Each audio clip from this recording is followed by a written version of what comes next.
हाँ बेटा, कल से सावन का पवित्र महीना शुरू हो रहा है। माँ, सावन के पवित्र महीने में क्या होता है? इसकी क्या खासियत होती है, मुझे बताइए। बेटा, यह भगवान शिव का पवित्र महीना होता है। इसमें वह अपने भक्तों की सारी इच्छाओं की पूर्ति करते हैं। इसी कारण से अविवाहित कन्याएं, निसंतान दंपतियां इस महीने में व्रत रखती हैं। माँ, आप हर व्रत की कहानियाँ सुनाती हो। क्या इसमें भी कोई कहानी या कथा होती है? हाँ बेटी, इसमें भी एक कथा होती है। आजा, मैं तुझे सुनाती हूँ। अमरपुर नामक जगह में एक धनी व्यापारी रहा करता था, जो भगवान शिव का बहुत बड़ा भक्त था। पुत्र पाने की इच्छा से वह भगवान शिव की पूजा और व्रत किया करता था। हे प्रभु, आज से सावन का पवित्र महीना शुरू हो रहा है। मैं आपसे एक वरदान मांगता हूँ। कृपा करके मुझे एक संतान दे दीजिए। सुनिए, ये भक्त आपकी इतनी पूजा करता है, तो आप इसकी इच्छा पूरी क्यों नहीं कर रहे हैं?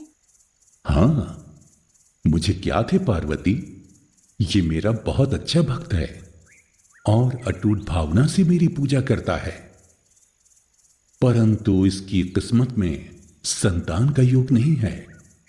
यदि मैंने इसे संतान दे दी तो वो 16 वर्ष में ही मृत्यु को प्राप्त हो जाएगी। इस कारण मैं इसको संतान होने का वरदान नहीं दे रहा हूं। प्रभु, जब वह आपकी इतनी सेवा कर रहा है, तो आपको उसकी इच्छा पूर्ति करनी चाहिए। ठीक है, जैसी तुम्हारी इच्छा। अगर तुम्हें यह लगता है तो मैं उसको अवश्य संतान का वरदान दूंगा। उसी रात भगवान शिव व्यापारी के सपने में जाते हैं। हे प्रभु, ये आपने मुझे कैसा वरदान दिया है? आपने मुझे पुत्र होने का वरदान भी दिया और 16 वर्ष बाद वो मृत्यु का ग्रास बन जाएगा, ये श्राप भी दे दिया। कुछ दिन बाद उनके घर में एक पुत्र जन्म लेता है। घर में सब बहुत खुशी खुशी उसके आने का जश्न मनाते। यहाँ पर लोग जश्न मना रहे हैं। मैं अपनी पत्नी और इन लोगों को कैसे समझाऊं कि इस बच्चे की उम्र बहुत अधिक नहीं है। व्यापारी उसका नाम अमर रखता है। धीरे धीरे समय बीत जाता है। जब अमर 12 वर्ष का हो जाता है, तब व्यापारी अमर के मामा दीपचंद से कहता है, दीपचंद, मैं चाहता हूं कि हम अमर को उच्च शिक्षा के लिए वाराणसी भेजें। तो तुम एक काम करो, तुम उसको शहर छोड़ाओ और बीच रास्ते में यज्ञ करना और ब्राह्मणों को भोजन भी करवा देना। ठीक है जीजा जी, जैसा आपको ठीक लगे। मैं कल ही अमर को लेकर चला जाता हूं। दीपचंद और अमर अगले दिन बनारस के लिए निकल पड़ते हैं। वह एक नगर में रुककर अनुष्ठान करते हैं। वहां राजा की बेटी की शादी हो रही होती है। लड़के का पिता कहता है, मेरा बेटा काना है। अगर ये बात लोगों को पता लग गई तो उसकी शादी रुक जाएगी। ये दो लोग इस नगर के नहीं लगते। मैं इनसे बात करता हूँ। वह अमर और दीपचंद की तरफ जाता है। लड़के का पिता कहता है, जी सुनिए, मेरे बेटे की शादी हो रही है। वो काना है और मैंने लड़की वालों से ये बात छुपा रखी है। तो क्या तुम मेरे लड़के की जगह पर जाकर शादी कर सकते हो?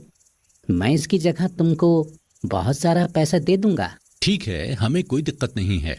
पर मामा जी, ये गलत होगा।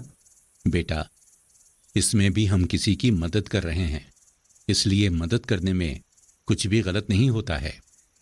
हंसी खुशी शादी निपट जाती है। पर अमर को यह बात सही नहीं लगती है, इसलिए वह लड़की की ओढ़नी में अपनी सारी बात लिखकर चला जाता है। लड़की कहती है, पिताजी, मुझे इस लड़के के साथ अपनी विदाई नहीं करनी है। तो राजा बोला, क्यों बेटा, तुम ऐसा क्यों कह रही हो? इससे तो तुम्हारी शादी हो चुकी है और शादी के बाद तो हर लड़की को विदा होकर जाना ही पड़ता है।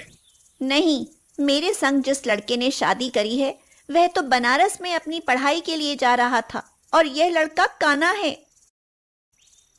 सब लोग यह देखकर दंग पड़ जाते हैं।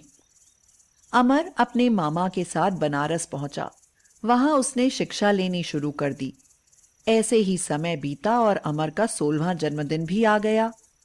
उस दिन वह ब्राह्मणों को दान दक्षिणा देकर रात में सो गया। शयन अवस्था में ही अमर के प्राण निकल गए। अगली सुबह दीपचंद ने कहा, अरे, आज अमर अभी तक सोकर नहीं उठा। वो तो रोज सुबह जल्दी उठ जाता है। जैसे ही वह अमर के पास जाते हैं तो देखते हैं कि उसकी तो मृत्यु हो गई है। अरे, ये क्या? अमर के शरीर में तो प्राण ही नहीं है, इसकी तो मृत्यु हो गई है। हे भगवान, ऐसा कैसे हो सकता है? मैं घर जाकर जीजा जी और दीदी को क्या जवाब दूंगा? वहीं समीप से शिवजी और पार्वती जी निकल रहे थे।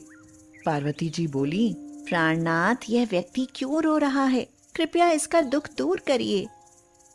तो शिवजी ने कहा, मैं इसका दुख दूर नहीं कर सकता हूं, क्योंकि मैंने इसके पिता को तो संतान प्राप्ति का वरदान दिया था। उसके अंतर्गत यह बच्चा केवल 16 वर्ष की आयु तक ही जीवित रह सकता था, और अब इसकी आयु 16 वर्ष पूरी हो चुकी है, जिसके कारण यह बच्चा मृत्यु का ग्रास बन चुका है। हे प्राणनाथ, आप इस लड़के को जीवित कर दीजिए। उसके माता पिता को जब यह पता चलेगा तो वह यह प्राणघात झेल नहीं पाएंगे। इस लड़के के पिता आपके परम भक्त हैं। वह वर्षों से आपका सावन का व्रत कर रहे हैं। अपने भक्त का दुख दूर कीजिए भोलेनाथ। ठीक है, जैसा तुमको ठीक लगे। भगवान शिव ने उसे जीवित कर दिया। अमर ने ओम नमः शिवाय का जाप करते हुए आंखें खोली। ओम नमः शिवाय, ओम नमः शिवाय। शिक्षा पूरी करके अमर मामा के साथ घर की ओर चल दिए।